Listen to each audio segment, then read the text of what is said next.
I never imagined my life would change after a billionaire witnessed a sacrifice on the floor. I will never forget the day everything fell apart. It started with the heat in that cramped apartment, a kitchen too small for the chaos within. The scent of burnt toast hung thick in the air, suffocating, as I struggled to balance the weight of my decisions. My heart raced, pounding like a drum, and I could feel the tears threatening to spill down my cheeks. I was knee-deep in a mess. My mother, sick and fading, depended on me. I'd been working double shifts, trying to scrape together enough money to pay for her medication. Little did I know, tonight would be unlike any other. Holding my phone in trembling hands, I could barely focus on the breaking news blaring in the background. It felt surreal, trapped in a world of harsh realities, but my hope flickered. Then, the door swung open, and my life took an abrupt turn. In strode a kind of man whose presence carved silence through the noise of life.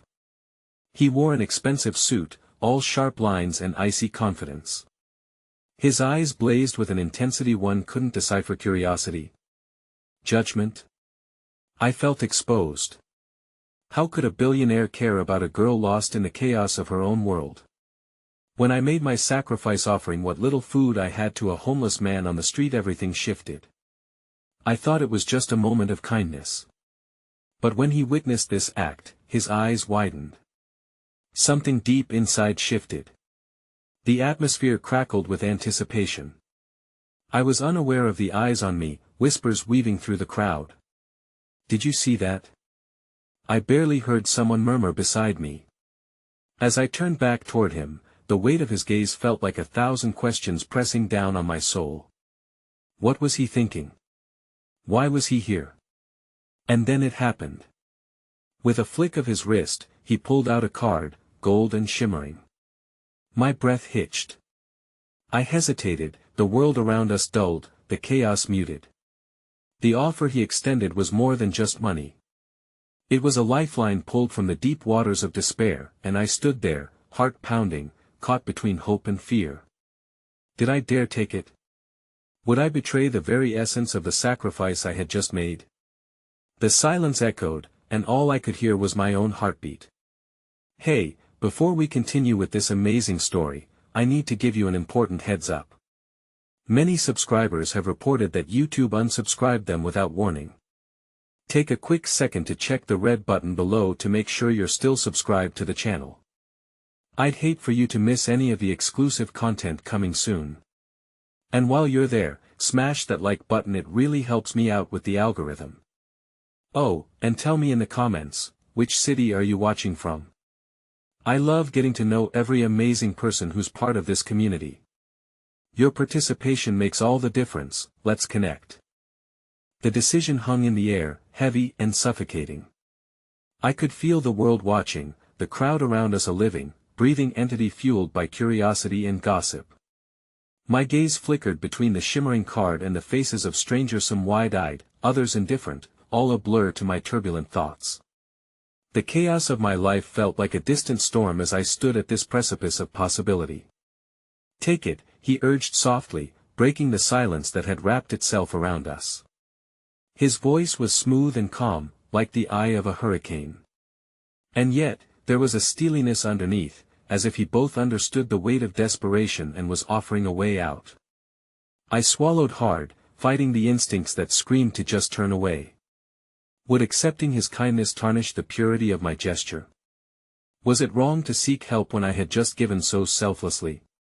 But my mother, her frail figure twisted inside those suffocating blankets, the hollow cough that echoed through our silence flashed before me.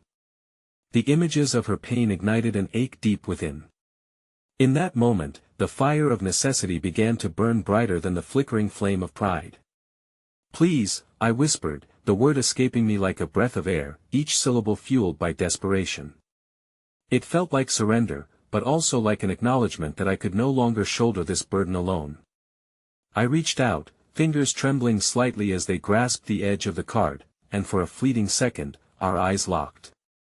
His gaze held a myriad of emotions, compassion, determination, and something else I couldn't quite place.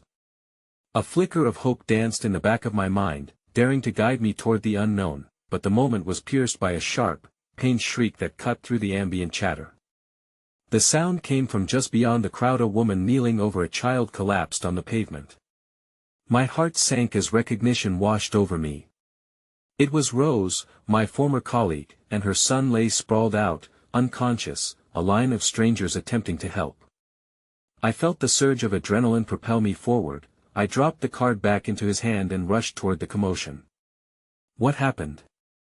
I called out as I knelt beside Rose, panic choking my voice. He just collapsed, she gasped, tears streaming down her cheeks. I don't know what to do. My hands found their place on the boy's small frame, and instinct took over. I had seen this before, too many times, and the past echoed in my mind, reminding me of the helplessness that came with illness. But this was different. There was an urgency here, a pressing need that demanded more than just empathy.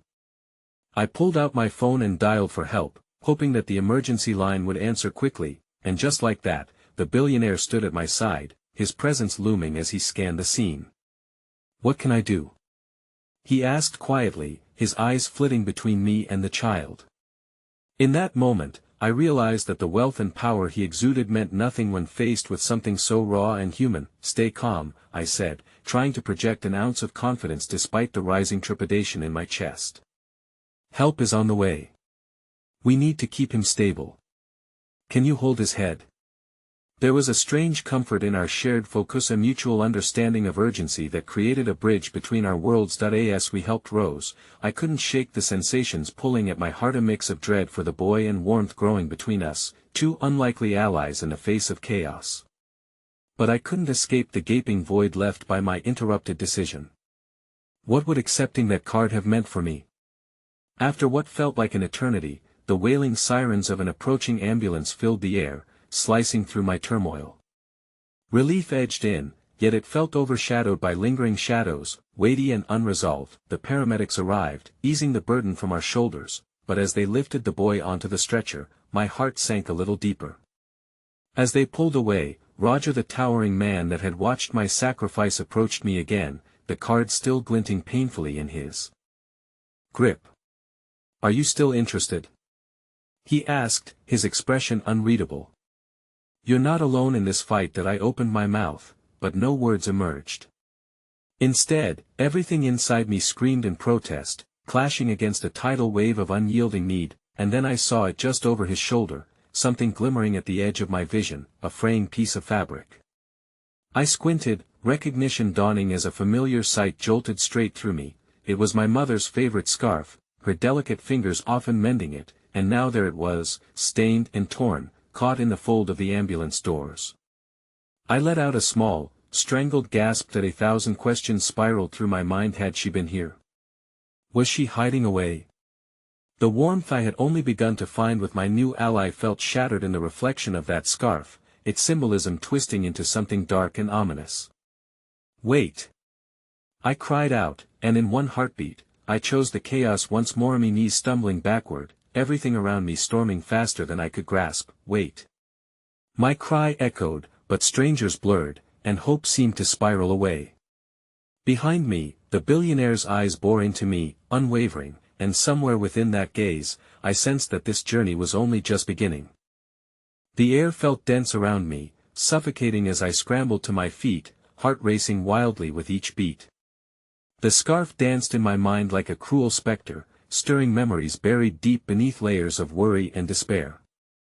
My mother's warm smile, her gentle hands knitting stories into fabric, felt like a whisper of the life we had once known. "Wait!" I shouted again, nearly colliding with a paramedic who was bustling toward me, his brow furrowed in concern. "What happened to my mother's scarf?" I breathed, my voice trembling as I pointed toward the ambulance. "That belongs to her." The paramedic looked at me with a mix of pity and urgency. "I can't say for certain. We found it near the boy." "Are you sure it's hers?" A deep, gnawing fear settled in my stomach. "Yes. That's her scarf. My mother, she needs it." My plea hung in the air, thick with desperation and urgency.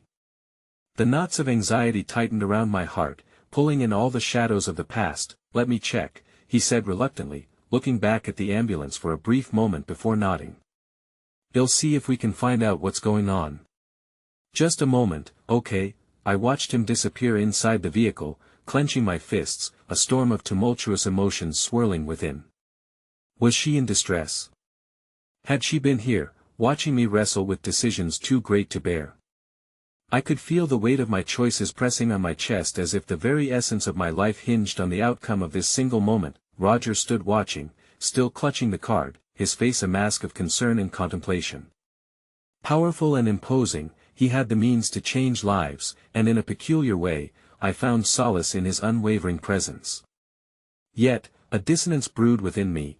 Every time I thought of accepting his offer, it felt like betraying my mother, like stacking her needs against my own desires. "That I am sorry," I managed to say, voice strained.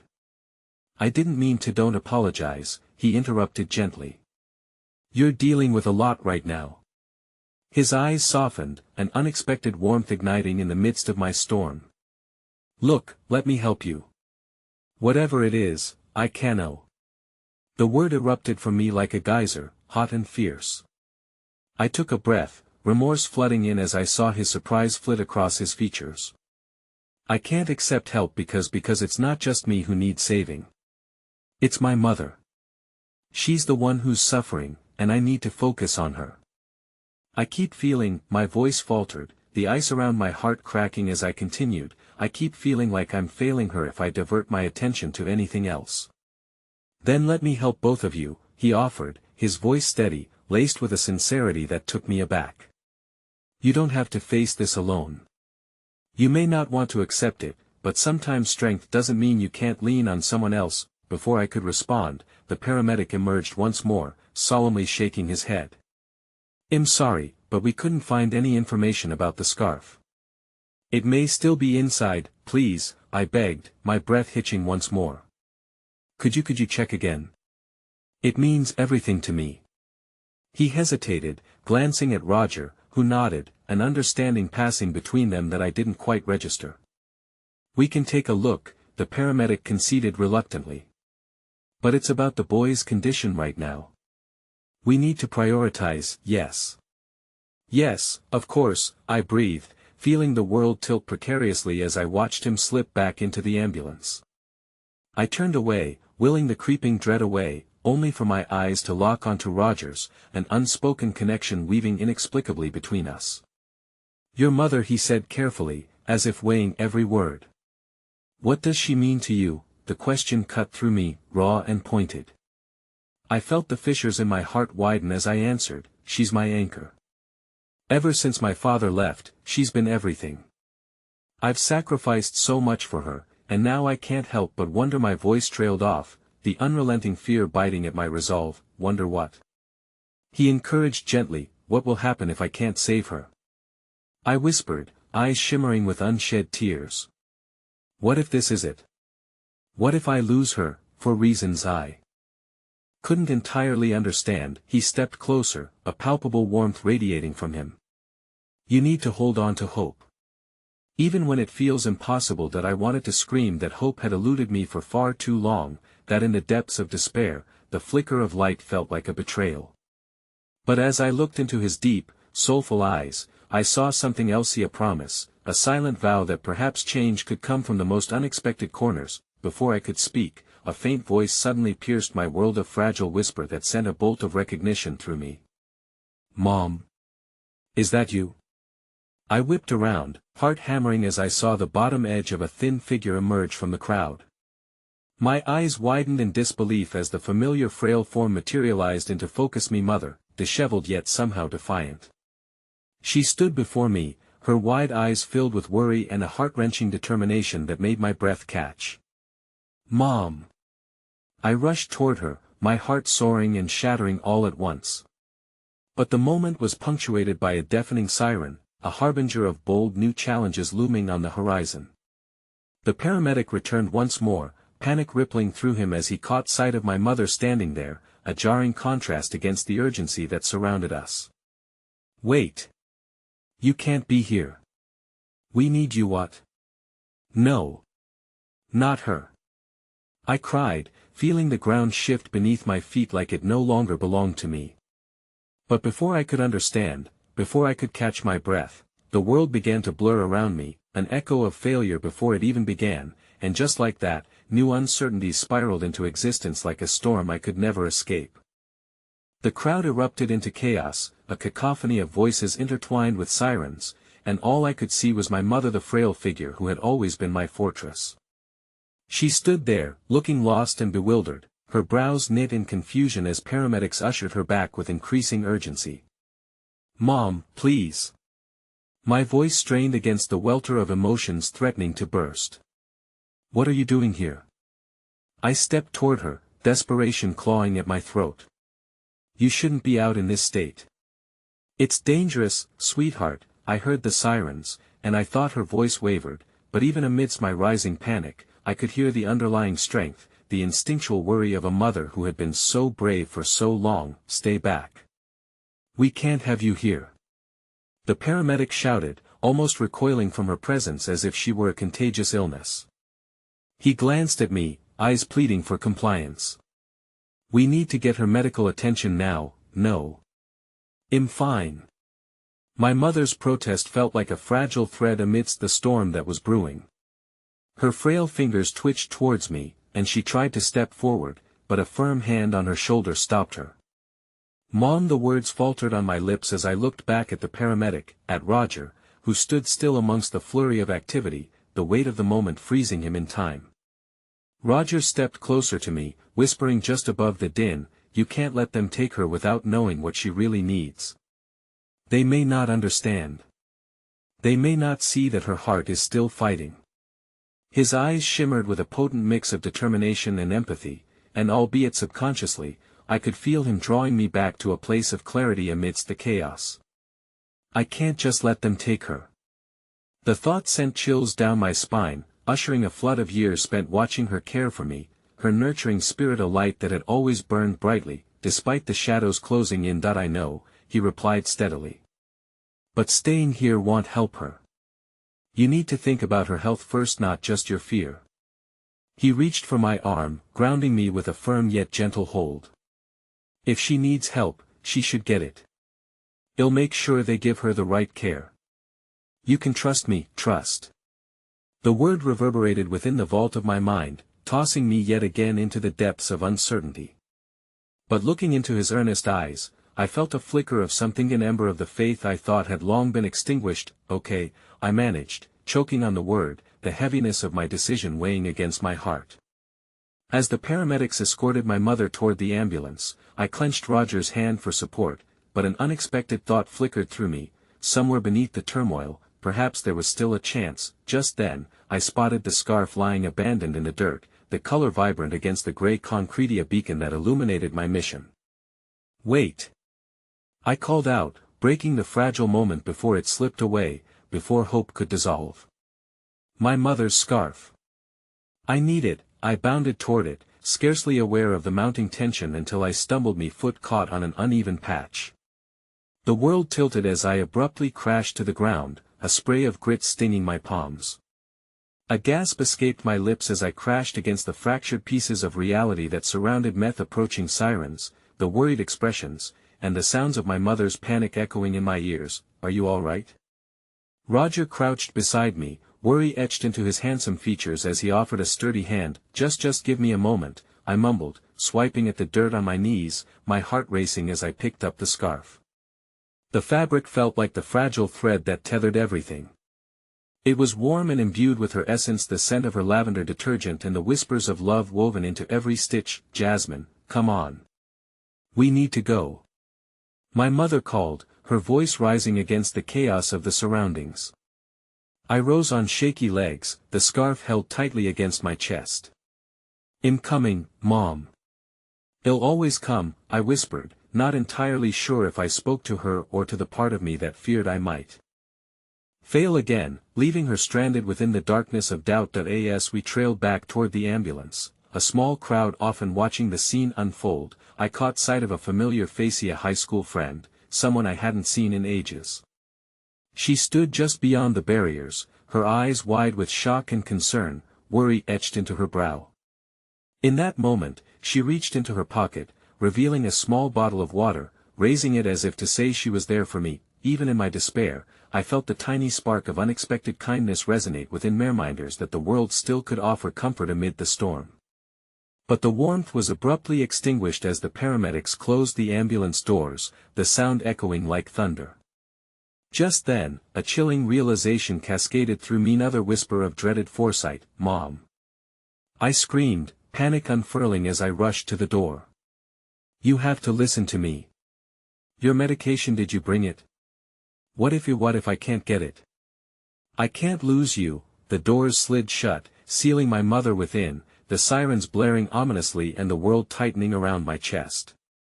My heart raced as Roger steadied me, the moment suspended in impending anguish as I felt the familiar rush of impending loss bearing down like a tidal wave crashing onto the shore. My voice rang out, echoing through the night, desperate for her to feel the strength she had imparted to me, the very essence of who we had been together. "Mom. Please, you're my everything." But the ambulance pulled away, dragging my heart along in its wake, the realization that every second could bring us closer to the unthinkable. And as Roger placed a comforting hand on my back, I felt an unexpected twist of fatigue, an unfamiliar yet haunting sensation that everything could change in an instant, pulling me toward a chasm of uncertainty with no clear end in sight.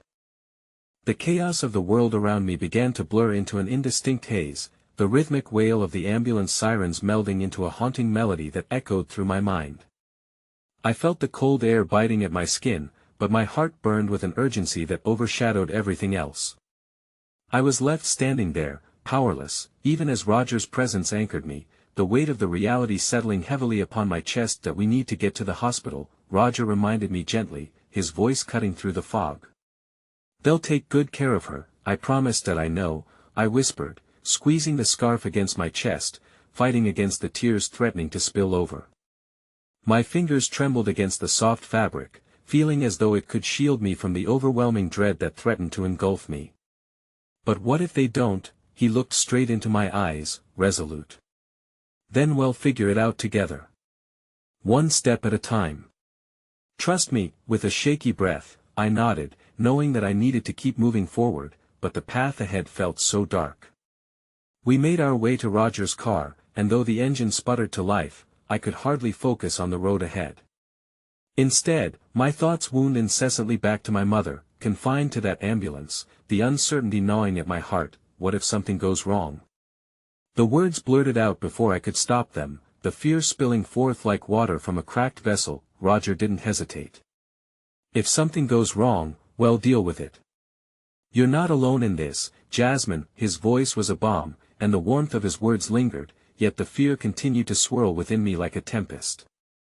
I didn't even get to talk to her about her dreams, the things she's been working on for years. What if it's too late? My voice cracked as I thought of all the regrets still tangled in my heart. Roger reached out, placing his hand on Minnie, a small gesture that emanated so much warmth. "It's not too late. Just focus on what you can do right now. Let's get you to that hospital. She'll be in good hands. I know you just need to be near her." I swallowed hard, gripping the scarf as if it were a lifeline, its familiar scent grounding me amid the storm of uncertainty. The hospital loomed in the distance, its lights piercing through the night like distant stars, calling us forth. But the moment we stepped inside, the sterile scent and the echoing whispers of medical personnel washed over me like a wave of dread. "Can I help you?" A woman at the reception desk greeted us with a bright smile, yet her expression shifted as she saw my pale face and the way I gripped Roger's hand like it was my last anchor. "And why mother was brought in by ambulance," I blurted out, desperation seeping every syllable. "Her name is Margaret Mitchell. Please take a seat. We'll have someone come to give you an update shortly," she replied, returning to her paperwork. Her enthusiasm faded into a mechanical stiffness that only heightened my anxiety. The waiting area began to blend into a blur of muted conversations and the ticking of sterile clocks, and every second dragged like an eternity. Time stretched and tugged at my sanity as I sat on the edge of my seat, a vortex of anxious thoughts swirling in my mind. Every possible outcome waged war in my heart. What if it's bad news? I murmured, the weight of the impending truth pressing heavily on me. Roger's gaze remained steady, unwavering. "We can't know yet. Focus on the positives, Jasmine. You're here, and your mother is in the right place. They have the means to help her, he said, his tone infectious. Moments turned to an hour, and just when I thought I would crumble beneath the waiting, a figure in scrubs approached USA doctor with worry etched on his face. The world around me faded into silence, the ambient noises muted by the thunderous thump of my heart. MS. Mitchell? He inquired, and I bit my lip hard to stave off the burgeoning dread. Yes, that's me, I stammered, standing instinctively, the scarf slipping from my grasp and pooling at my feet. Your mother is stabilized, but she needs immediate treatment and observation. There are some complications we'll need to discuss. The doctor's words flew past me, a scatter of disjointed images blurring the content of his utterances, until I caught the word complications, and I felt my breath hitch in my throat. Complications? The word reverberated through my mind like gunfire, every heartbeat rendering it more impossible to grasp. My eyes flickered back to Roger, who stepped closer, placing a firm hand on my shoulder. Yes, complications with her medication. She didn't receive what she needed, and her condition is critical. The weight of his words struck me like a sledgehammer, my heart clenching painfully as the gravity of the situation engulfed me. The room began to spin, colors bleeding together in a dizzying swirl of panic. Can we see her? I begged, desperation clawing at the edges of my voice. I need to see her. The doctor hesitated, measuring the situation with cautious care. "I'll need to," but before he could finish, a commotion erupted on the other side of the hospital bay, yelling, frantic voices. Everything felt surreal as I turned my head toward the source, dread pooling in my stomach, and in the midst of it all, I caught sight of a tall figure striding toward us, a familiar face I had never expected to see here. "Jasmine!" The figure exclaimed, a deep voice that pulled me back to a shared past I thought was left behind. That it was him, the billionaire from my childhood, the man who had once offered kindness during my darkest days. But now, he approached as an unexpected savior at a time I felt most lost, radiating an energy that amplified the tension in the room. "What are you doing here?" I gasped, mind racing between fear and disbelief. "You shouldn't be here, not now." But as his piercing gaze fixed on me, something told me that his presence was more than mere coincidence, and that the very fabric of my life was about to pivot once again, threatening to unravel everything I had once held dear. The waiting room felt like an arena of chaos as the unexpected intrusion of my past collided violently with the present. My heart raced as I tried to catch my breath, struggling to make sense of the reality unfolding before me. There he stood, Nathaniel Graytall, imposing, an echo of my childhood that filled me with a cocktail of nostalgia and anxiety. I could scarcely believe his eyes found me here in such a harrowing moment. "Jasmine, what's going on?" He stepped closer, his voice a low rumble that brought a sense of gravity to my spinning world. "My mother," I stammered, still grappling with the weight of dread as the electric tension around us seemed to thicken. "She was brought in. I'm waiting for news. There were complications. They said it's critical." My heartache spilled over with each word, and I fought to keep my composure against the tide of vulnerability threatening to wash me away. "I am here now," he said, putting a steady hand on my shoulder, grounding me in a way that felt so foreign yet oddly reassuring. "Well, get through this together. Just breathe." Roger stood by my side, an unwavering pillar, but I sensed the tension flaring between the two men. Nathaniel's eyes flickered toward Roger, a hint of skepticism shadowing his expression, and I felt an uncomfortable undercurrent slicing through the air. It made me acutely aware of how fragile everything was, our lives hanging by the thinnest threads of hope and camaraderie. "Do you need anything?" Nathaniel pressed, his gaze shifting back to me, penetrating as if he could peel back the layers of my heart and discern the storm within. In that moment, I was torn. Roger, who had been my anchor through this tempest, was bolstered by my need, while Nathaniel's presence stirred a swirl of memories I had long since buried. I clutched my scarf tighter, drawing strength from its familiarity as whispers of uncertainty tugged at my conscience. "That I just want my mom," I finally managed, a fragile plea escaping my lips. "As if cued by the universe, the doctor reappeared, his expression serious, the lines in his forehead deepening as if he carried the weight of 100 impossible choices. "Ms. Mitchell," he said, turning my attention back to the gravity of the situation. "We need to discuss the specifics regarding your mother's treatment. I'm afraid it's more than just her medications." A chill ran down my spine, dread clawed at my insides. "What do you mean?" I pressed, my voice steadier than I felt. Due to the complications, we may need to consider more aggressive interventions. I can explain more once you're ready, but he hesitated, glancing from me to Nathaniel. It's important you have support. That I could feel the weight of two pairs of eyes on me, the intensity palpable. Roger's unwavering faith seemed to illuminate my darkest doubts even as Nathaniel's protective stance suggested he was prepared for a fight. Because more aggressive treatments would require authorization. The doctor adjusted his glasses, and my stomach churned. It's a protocol we must follow, whatever it takes, ill sign. I barely recognized my own voice, resolute even as uncertainty echoing in my mind. Roger's hand tightened around mine, his presence an anchor. We'll tackle this together, he assured without a hint of doubt. Nathaniel nodded, a flicker of admiration crossing his face as he turned his attention back to the doctor. I'm sure we can expedite things if necessary. Just tell us what you need. The words hung in the air, a thread of hope woven through my anxiety. My heart fluttered at the thought of getting my mother the care she desperately needed, a silent prayer offered with each beat. He'll have the paperwork drawn up, the doctor replied, retreating momentarily to give us a moment. Have you spoken to her recently? Nathaniel asked, his voice gentler now, probing, as if to gauge the contours of my heart. Not enough, I replied, the weight of unspoken regrets knotting my throat.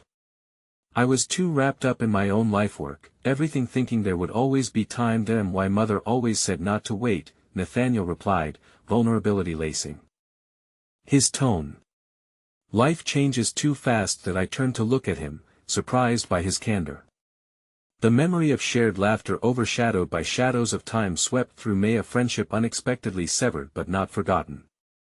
It felt achingly comforting to reconnect, a brief spark of light amid my darkness. Just then, a sharp cry cut through our conversation, a shout echoing from down the hall, followed by the commotion of hurried footsteps. My heart leaped, every instinct screaming that something was wrong. Stay here, Roger urged, his voice low, his eyes narrowing as he moved toward the noise. As I clung to the flimsy thread of hope that anchored me in this storm, Nathaniel created a barrier between me and the chaos, his gaze never leaving the door. We'll get through this, he reassured, but I could see the worry etched in the lines of his face. That I just wanted her to see the things she dreamed of. I struggled to articulate, feeling a torrent of emotions rise up like a tidal wave, unbidden. The fear of being too late clawed at my insides, raw and relentless. Shall wake up, Jasmine. We will make sure of it, Nathaniel vowed, and as I looked up, something clicked into place, his resolve, my fragility, and an inexplicable camaraderie bound by shared history, an illumination in a world draped in shadows. But before I could find the words to respond, the doctor returned, his features shadowed with urgency. We have a problem, he said, rendering time itself ephemeral. Your mother is experiencing a severe reaction. We need to move quickly. Those words felt like the ground had slipped from under me, and as I felt the world tilt, I caught a glimpse of Roger's intense gaze, an unshed question hanging between us. I stood there, grappling for footholds, the chaos closing in, and all I could think was that everything was about to change again, horrifyingly fast. As my pulse quickened, an unsettling realization washed over me. Nathaniel was no longer just a figure from my past, he was drawing closer, his influence intertwining with ours. And deep down, I sensed that this moment the relentless fight for my mother would lead me into uncharted territory, where I might have to face more than just the depths of despair. I would have to confront ghosts of my past, ones I thought I had left behind. The sterile scent of antiseptic filled the air as the urgency wrapped itself around me like a heavy cloak. My heart felt like a drum, echoing in the silence that followed the doctor's announcement, each beat ricocheting off the walls of the waiting room. I searched for Roger's reassuring gaze, but the atmosphere had shifted, molded by fear into something unrecognizable. Where do we go? I asked breathlessly, my voice barely a whisper as I clutched my scarf, the soft fabric offering the only semblance of comfort in a world spiraling out of control. Follow me, the doctor replied, his voice firm yet compassionate, as he led the way down the empty corridor, the fluorescent lights flickering overhead. Nathaniel matched my pace, staying close, his presence a mix of reassurance and a hint of something more. A connection reignited, set against the backdrop of impending turmoil. The sterile environment felt suffocating, and as we moved through the maze of white walls and muffled beeping machines, dread seeped into my bones.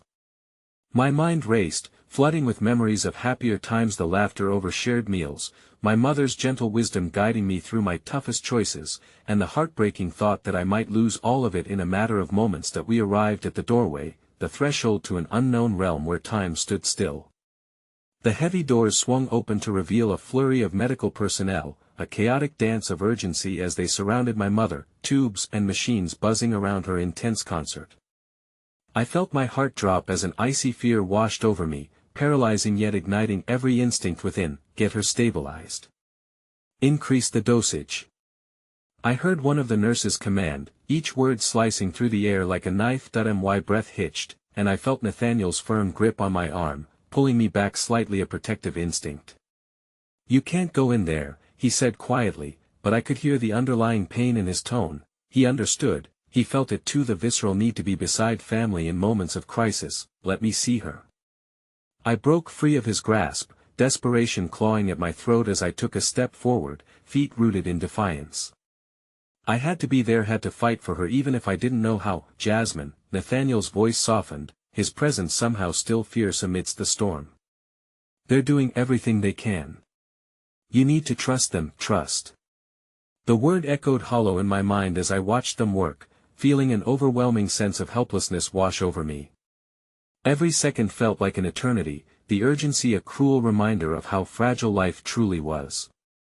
I wanted to scream, to pull my mother back from the precipice, to will her to wake and tell me everything would be okay. But the reality thrust upon me felt heavy, solidifying the fear that I had let time slip away too many times before. And just then, the doctor turned around, his expression grave yet resolute. You should brace yourselves, he said, eyes lingering on mine. There's a possibility we may need to make decisions soon. Decisions. My voice cracked, sending a ripple of panic coursing through my veins. I felt the grip of desperation tighten around my heart, compressing until the world started to close in. What decisions? About a possible surgery, something more invasive, he continued, the words dragging heavy across the air. If we don't act now, the risk multiplies. A wave of nausea washed over me, the implications crashing down like a tidal wave, drowning out everything else. But what are her chances? I couldn't hold back the tears that burned fiercely at the edges of my vision, unwilling to subside. Chances are complicated, it's a matter of weighing risks, he replied, his tone a careful blend of sympathy and professionalism. And what if Jasmine? Roger interrupted gently, his hand on my back providing a grounding warmth while chills crawled up my spine. You need to focus on what's possible, not just the odds. It's but then, before he finished, a loud crash echoed from the treatment room, shattering the delicate reassurance fabric surrounding us. My heart pounded as every face turned toward the sound, an alarm wailing shortly after, an otherworldly call that pierced the stillness, a sound I would never forget. Nathaniel's eyes widened, a flash of genuine concern overtaking him as he took a step toward the commotion. Stay here, he instructed me before breaking from the group semicircle, his towering form an unexpected beacon amidst chaos. And then, in a moment that felt like it stretched for eternity, the doctor rushed after him. Wait! You can't go in there. We need Tommy. Heart plunged at the realization that Nathaniel had wandered into a brewing storm, as if he was stepping into the very depths of despair that I had desperately tried to shield myself from. No! I shouted, my voice laced with sheer panic.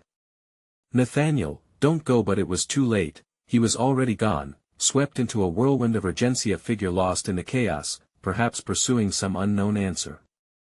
My feet felt heavy, like lead, as dread pulsed through me. I turned to look at Roger, my voice trembling. What's happening?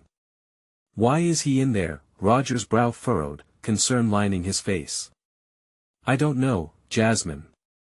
But I have. Toy felt the surge of panic erupt within me. We can't lose anyone else. I cried, each word weighted with fear. Not again. I can't do this. I don't want to lose them both. Everything felt like it was spiraling, a quicksand of despair that threatened to swallow me whole. A deep part of me knew the fight was only beginning. In the shadow of uncertainty, in the crux of anguish, I stood in disbelief while the chaotic reality loomed around me. As if in answer to my heart's silent plea, a nurse re-entered, her eyes wide with urgency, and before she could say a word, my world shattered again. "We need someone for consent. Your mother is in critical condition, and time is running out." The gravity of her request weighed heavily upon me, and for the first time, awareness of true sacrifice loomed darkly ahead. Would I be the one to decide whether my mother would fight or surrender? With the air thickening around me, I was left standing at the precipice of a choice I never thought I'd have to make, a heavy heart racing against time, the support of those around me trembling under the current of my uncertainty. In that instant, the dream of rekindling the past collided violently with reality, leaving me suspended in a trauma's cape where sacrifices and tough decisions awaited, and along with them, I felt a fractured understanding donning a growing complexity of feelings I could no longer ignore. The air in the waiting room was thick and stifling, each breath a laborious effort as my pulse seemed to synchronize with the ticking clock on the wall, the seconds mocking me with their relentless passage. I grasped the cold plastic of the chair I sat on, heart racing with an urgency that mirrored the chaos just beyond the doors where Nathaniel had disappeared. I squeezed my eyes shut, willing myself to summon strength. Images of my mother filled my mind, her laughter resonating in every corner, her encouraging words a melody that played in the backdrop of my memories. But stitched into those recollections was the stark reality of the moment. She lay critically ill, and the weight of my decisions loomed heavier than I'd ever felt before. The door swung open, and Nathaniel emerged, his expression stark, bright eyes clouded with information unspoken. Relief coursed through me at the sight of him, but it was fragile, trembling on the edge of dread. "What happened?" I asked, standing to meet him, desperate for clarity amid the fog swirling in my heart. "They were trying to stabilize her," he replied, breathless, his gaze shifting toward the staff moving swiftly behind him. The urgency in his voice was palpable, a mixture of concern and determination. "I didn't want them to be alone. I felt like I could help, like maybe I could do something. Please tell me she's going to be okay," I heard myself plead, the words escaping like air from a balloon, frantic and desperate that he opened his mouth, but the silence hung between us as he struggled for a response. "She's still fighting, Jasmine. That's what you need to focus on." A rawness flared within me as I attempted to push the boundaries of hope against the oppressive reality. I forced myself to look past him, to the operating room where my mother was fighting for breath, battling the shadows of hopelessness. But what if she can't? Roger's hands gripped my shoulders gently, grounding me. "It's out of our hands now, Jasmine. All we can do is hope and be here for her when she comes back." The doctor's voice crackled over the intercom nearby, calling for us. I glanced at my brother and Nathaniel, a shared look of concern crossing our faces. "We should go back. We have to know," Nathaniel urged, and without waiting for a response, he began striding toward the doors once more. The steady cadence of his resolve sparked something within me, a flicker of bravery in the shadow of my fear. No. My voice rang out as I darted ahead. "You can't keep going without me," he turned, surprise written across his features. "This isn't a game, Jasmine. You have to understand I have to be there." I challenged, finding courage in the weight of my emotions. "If my mother can fight, then I can stand beside her. Just like you did when I lost Dad." A pained expression passed over his face, and I saw the memories swipe across his eyes, both of us lost in that unbearable loss, clutching at our own bleeding hearts trying to make sense of the emptiness. Roger stepped closer to Nathaniel, his brow knitted tight. "We all want to be there for her, but if she's really in that much trouble we need to know what's going on." A tense silence settled around us, and Nathaniel finally sighed, giving a curt nod. "Okay, but we stick together." We gathered in unison as we approached the doors, anxiety weaving through my thoughts while the fluorescent lights buzzed ominously. As we crossed the threshold, the sight that met us twisted my gut. Doctor stood at the foot of her bed, serious expressions carved deep into their features. I could feel my heart sink, heavy with the knowledge of what these professionals meant. Is she okay? I strained to ask, but my voice trembled on the edge of breaking. The lead doctor paused, looking between the three of us, and an unsettling wave of fear washed over me as I braced for his answer.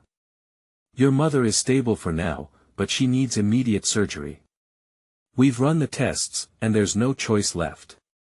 Crumbling under the burden of his words, a sudden realization struck me. I needed the courage to ask the questions my heart could barely form, but I couldn't let the weight of my past decisions haunt me any longer. How risky is the procedure? Significant risk, he acknowledged gravely. This is not a guarantee. Then what is the alternative? My voice was steady despite the flaring panic within. Without surgery, she may not survive through the night. Silence fell like a shroud, my thoughts swirling in chaos. I felt Roger's hand slip into mine, grounding me as the reality of my choice loomed over me.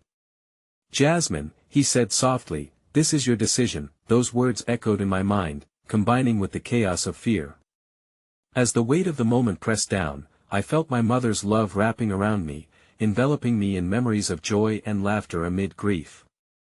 In that instant, I realized change was not merely about loss but also about the fragile beauty of human connection. That a sudden sound jolted unmistakable ring of my phone vibrating against my thigh. I glanced down at the caller ID and felt the ground shift beneath me, a quagmire of anxiety pulling me deep. The name flashed before me, Jeffrey Taberton. That he was my mother's lawyer. What could he possibly want right now? Who is it? Roger inquired, his voice edged with concern. I don't know. I hesitated, the weight of his call heavy with implications, and yet, deep in that moment of collective uncertainty, I was faced with another choice, to answer and unravel whatever thread he was about to pull, or to push it away like the rest of my burdens and focus on attaining whatever hope lay ahead. Beneath the layering of decisions, fear, and heartache, I felt the first spark of something else rising, a flicker of determination fueled by love and courage, solidifying my resolve as I answered the call, steeling myself for what lay beyond the threshold of the unknown. The sterile scent of antiseptic clawed at my throat as I answered the call, my heart thundering anxiously as I pressed the phone against my ear. Jeffrey? Is everything all right? Jasmine, I need to speak to you about your mother's estate, he said, his voice gravelly yet urgent. The calmness of his demeanor clashed violently with the fraying edges of my reality. Now. She's in surgery, I countered, dread creeping under my skin. How could he even think to discuss this at such a vulnerable moment? I understand the timing is not ideal, but there are matters that cannot wait. Your mother's situation has changed. It requires immediate attention. Please, can we meet? The words felt like a lead weight in my stomach. I cast a quick glance at Roger and Nathaniel's concerned faces, their own worries palpable as we stood tethered in this liminal space, caught between the walls of the waiting room and the sterile, harsh truth of the operating room beyond. Meet? I can't just leave right now. My mother needs us. I assure you, this is about more than just her. You must know the implications for you and your brother. This could alter everything. What could possibly be more important than her life? I spat back, a swell of anger and anxiety flooding my voice. My emotional defenses crumbled beneath this pressure. My mother, my home, everything was at stake. We're talking about her wishes, Jasmine. Her legacy. The decisions she made could be affected if we do not act quickly. My thoughts tangled wildly, yearning for clarity. Every second spent on this call felt like time stolen from my mother. I wanted to scream at Jeffrey to realize that such matters felt trivial this moment. But beneath the anger was a gnawing fear. If something happened to her, what would we be left with? I took a slow, shuddering breath. Fine. Where do you want to meet? Meet me at my office. I'll make sure it's quick. You'll need to come alone. Alone. The word echoed painfully in my mind, a stark reminder of how intensely isolated this journey felt. Alone amid the noise of the hospital, alone with all the choices I was being forced to make. I can't just leave Roger and Nathaniel, I retorted weakly. Jasmine. You have to think strategically. The sense of urgency in his tone was undeniable, as was his certainty. This is more than just a conversation. I promise I will be quick. As the line went silent, I unfurled my fingers from my phone, the tension in my body palpable. I turned back to Roger and Nathaniel, who were both watching me intently. What was that about? Nathaniel asked, his brow furrowed. I weighed my options, realizing every choice felt like spinning a wheel of fate. It was Jeffrey. He wants to meet. Says we need to discuss Mom's estate. He says it can't wait. Roger's face paled, the implications of the words hanging heavily in the air. Can it wait until after the surgery? No. The decision came with dread. I think it matters whether we like it or not. But he wants me to go and discuss it alone. Nathaniel's voice cracked slightly. You can't. I have to, I interrupted, adrenaline laced with determination surging through me. Our mother's wishes are just as important as her life. I have to protect whatever she wanted for us, but what if something goes wrong? Roger's eyes flickered with concern. What if nothing goes wrong and she just isn't there anymore? I choked out, the sharpness in my voice alarming me. If I don't act, we could lose everything she worked so hard for. This may be my only shot. Nathaniel and Roger shared a glance, weighing the reality of my words. Deep down, I sensed their reservations but hoped they would understand my resolve. All right, Nathaniel conceded, his expression conflicted. But can we come with you to the office afterward? For a moment, I felt buoyed by their support, wrapped in a fragile cocoon of reassurance. Sure. You'll need it. We stood together in a moment of solidarity, a truce formed amidst uncertainty. With that pact hanging heavy in the air, I half ran to the exit, propelled not just by urgency but also the flicker of hope that the choices we made tonight could lead us to some semblance of peace. As I stepped outside, swallowed by the evening's cool breath, I felt the weight of the world shift once more. A sudden gust rustled through the leaves, whispering secrets as the shadows of twilight began to converge upon my path. The automobile door clicked shut behind me, sealing off the noises of the hospital.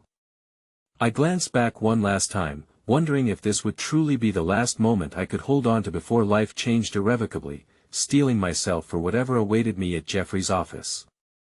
With each passing car I saw through the window, my heart sank further, anticipation swirling like a tempest within me. The tension was palpable in my chest as I arrived, and yet I hardly had time to gather my thoughts before stepping into the lawyer's world of order and expectation. Jeffrey awaited me, hands clasped behind his back, an unreadable expression etched on his face. Thank you for coming. I know this is overwhelming. But if you understand what's at stake. Before he could finish, his phone buzzed with an incoming message. He glanced down and visibly paled, a flash of something brooding and unsettling crossed his features. He looked back up at me with eyes that spoke of heavy burdens. I need to tell you something. We should discuss your mother's trust and her health. There's something you need to know. The room tilted, the stakes stretching with each word, holding the anticipation of revelation on the brink of breaking. What do you mean? I whispered, the dread pinching my gut. Just sit. He gestured to the chair, my legs quivered, every instinct screaming that the next revelation would tip the balance of my already precarious life into chaos. But I had to hear all of it, no matter how devastating. The darkness around me twisted as I prepared for the shock that was about to reshape my world once again. The stillness in the office enveloped me, a shroud that felt almost tangible as I took a seat, the chair cold against my skin. Jeffrey's gaze never wavered, an anchor in turbulent waters, but I could see the flicker of something in his eyes, a caution, a knowing, like he held pieces to a puzzle I wasn't even fully aware existed. The trust, he began, his voice steady, but the tremor in his hands betrayed him. It outlines her wishes, Jasmine. It's not just about assets or property. It's about her legacy and yours. He paused, the weight of his words heavy in the air. My pulse raced, each beat echoing the urgency that clawed at my insides. Wishes? What do you mean? My heart thumped louder in my chest, the growing dread contouring my mind into a knot of confusion and fear. He took a breath, bracing himself. There are stipulations for what happens if she becomes incapacitated, if there's no chance of recovery. You are her designated trustee and her surrogate decision-maker. What? I choked out, my voice strained as reality began to twist and contort around me. I felt the ground shift beneath my feet. No, I can't take that on. Not now. Not with everything happening. Panic surged through me, electrifying every nerve. You don't have a choice, Jeffrey pressed, his eyes piercing through me like shards of glass. If she doesn't survive the surgery, you'll need to make decisions about her care. It's all outlined in the documents. And Jasmine, those decisions could ultimately determine her legacy and how you move forward. Tears prickled at the corners of my eyes, my chest tight with grief and fear. But why now? My mother is fighting for her life, and you want to talk about death? The words felt wretched on my tongue, the bitterness rising with every syllable. It's not about accepting death, it's about understanding that her wishes were made years ago. She entrusted you with her future and what comes next. His tone shifted, filled with compassion and urgency. Jasmine, you have to think about what she would want. This is a time for clarity, not chaos. And then, standing in that moment, I understood. Slowly, the pieces began to coalesce despite the turmoil swaying in my heart. I had always believed that love filled every corner of her decisions, the sacrifices she made woven into the fabric of what it meant to be family. But now, standing on the precipice of transformation, I felt that same love threatening to unravel all that I had known. Why didn't anyone tell me this? I whispered, the disbelief barely contained, the world around me spinning into unreadable shapes. I could have prepared. If I had known this was your mother's wish. To protect you from the burden of making these choices until it was absolutely necessary, he replied gently. She knew her health had been declining, and she didn't want you to live under the weight of it until it was clear. The word cut through the storm, echoing harsh truths. Clarity felt distant, like a mirage taunting me. Would clarity emerge amid grief? Or would it drown me in darkness? I need you to sign, he said, pulling a document from his briefcase. It gives us the authority to proceed with the next steps, should the necessity arise. I stared at the document, heart racing, each pulse a reminder of the choices ahead. In that moment, I was paralyzed not just by the implications but by the stark reality that hovered just beyond the horizon. The proper course demanded hope, yet I felt so fragile. This is all in your mother's best interest, Jeffrey urged. It's a chance to honor her whether she survives or not. Honor. The word resonated deeply, tangled in both sorrow and defiance. No more running from the past, no more hiding from choices. My mother had prepared for this moment long before I could ever anticipate it, and now I confronted the questions that had spun in my mind since the beginning. What did it all mean? Could I brave this? Resilience surged within me, woven together by the memories of my mother's laughter, her fierceness in the face of stormy days. This was about more than a paper trail, it was about forging bonds, creating legacies, and battling against fate itself. As I reached for the pen, I felt a sudden gust of wind and electric ripple through the air as if my mother was somehow guiding my hand. I will honor her legacy whether she lives or dies. I will make those decisions with love, I stated, the certainty clawing its way up from depths I had scarcely begun to comprehend. The lawyer watched me closely, intrigued yet tentative at my resolve. With each stroke of the pen, I could hear the flutter of wings, light filtering through darkness, illuminating the path ahead. I signed, my heart racing, memories folding into this pivotal moment, every connection reaching back to my mother's love, their whispers weaving through the fabric of my soul. And just like that, with a final flourish, I sealed one chapter of my life while tentatively opening another.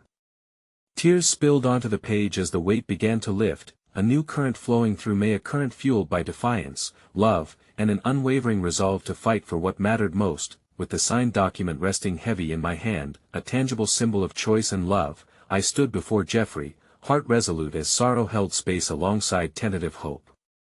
Let's get back to the hospital. There's still time to fight for my mother. Outside the office, my second life awaited me, and though the storm raged on within and beyond, the flicker of light beckoned, urging me to stay the course to honor her spirit.